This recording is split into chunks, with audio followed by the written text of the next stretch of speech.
The rest of you, we're going straight up the gut.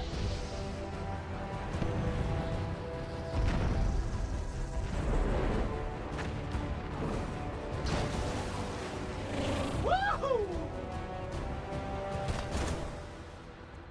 Did he really just yell wahoo? I was feeling it. Have you ever wanted to impress your friends with magic? Cosmic energy so that I can learn the secrets of the... Watch.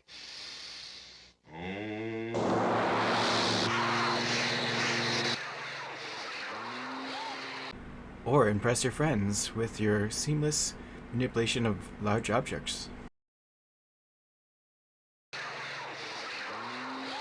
If so, Immortals of Aveum might be the game for you. Now, what is Immortals of Aveum? Well, it's a first-person shooter that uses magic instead of guns, with a tinge of platforming.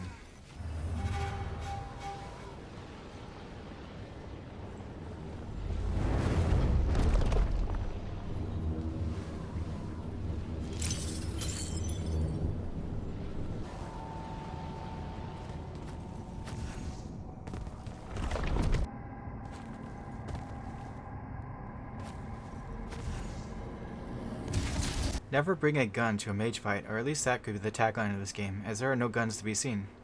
Instead, fingers do the trick. The first thing you notice about Immortals of Aveum is how beautiful it is. From the brilliant lighting of the sun to the dark depths of the shadows, there's some real eye candy in how the game presents itself, and sometimes the stuttering on my rig was an issue.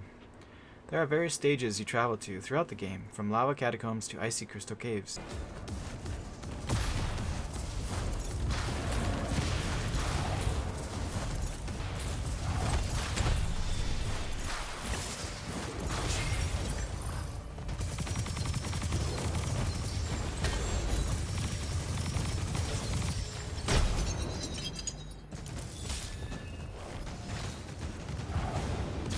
This variety is one of the strengths of the game, and I was pleasantly surprised by how brilliantly titillated I was by the colorful panorama of light and magic throughout the 20 hours I spent on the main story.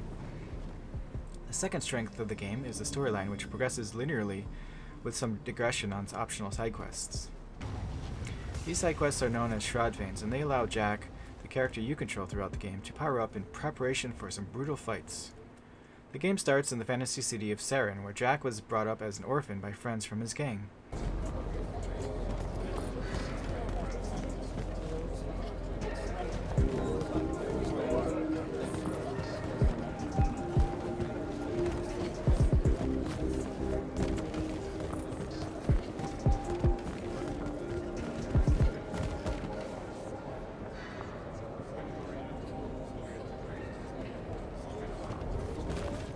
The Kingdom of Lucium, which Jack sides with, is at war with the Roshan, a nefarious kingdom headed by the main villain of the game, named Sandrak.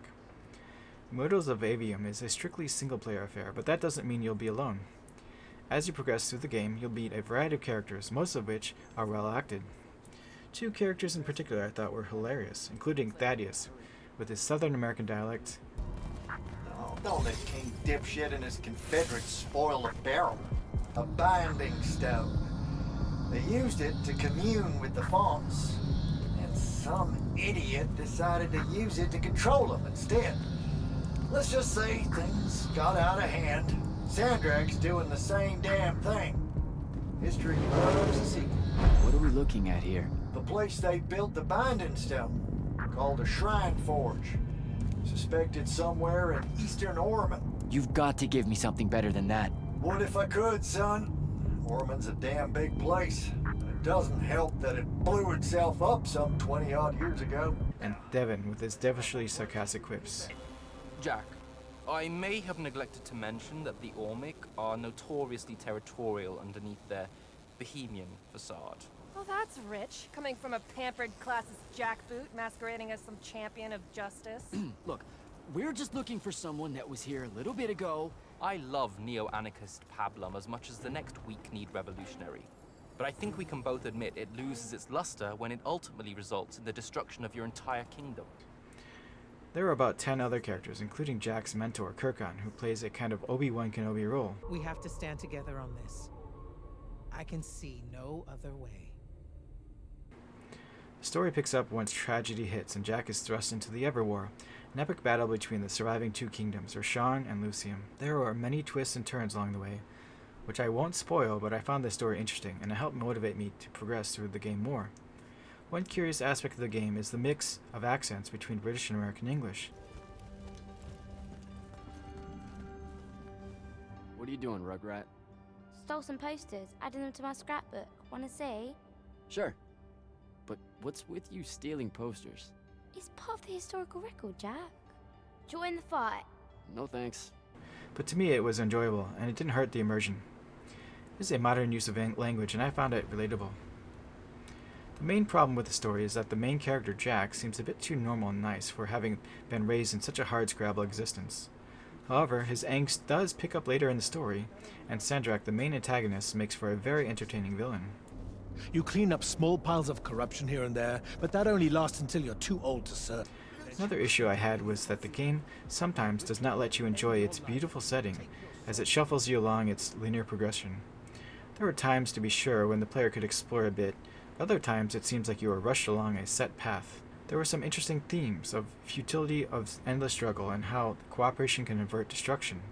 These themes played out mainly with the two side characters and Jack's interaction with them. We see Jack develop from a desperate thief to something more. Also, at what cost does someone win a war? What if both sides lose the struggle and are destroyed, as is the world around them? Should the warriors on each side give up their very soul to gain victory? These questions are explored in the process, and the ways that the answers are reached are somewhat surprising. In terms of gear and power-ups, there are numerous magical abilities beyond the main 3 attacks that Jack learns to wield, and each will become essential in the boss battles to come. It's very satisfying and fun to take out a small army of evil mages while you hover in the area like Doctor Strange, one of the clear inspirations of the game. Think of Jack as a young and upcoming Doctor Strange. In terms of gameplay, there was an interesting blend of options. I had to juggle through various abilities such as raising my shield, which constantly seemed to break down.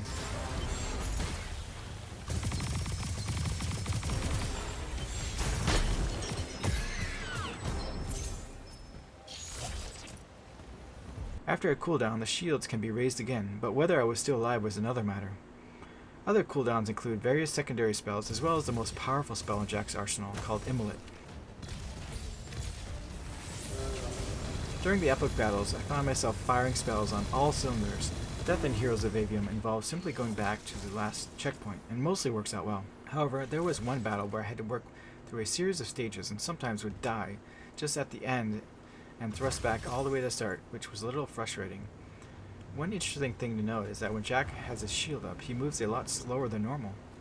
That interesting dynamic forces an intriguing trade-off, especially when facing melee enemies that force the player to invent new strategies quickly since the player gets used to longer range battles.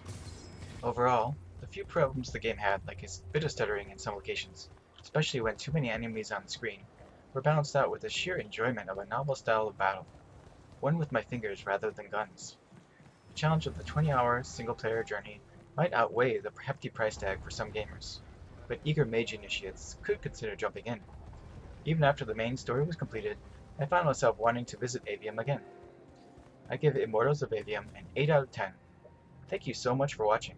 I really do appreciate your time, and if you like this review, feel free to comment, like, or subscribe to my channel. Take care of yourselves, and see you in the next one. Goodbye.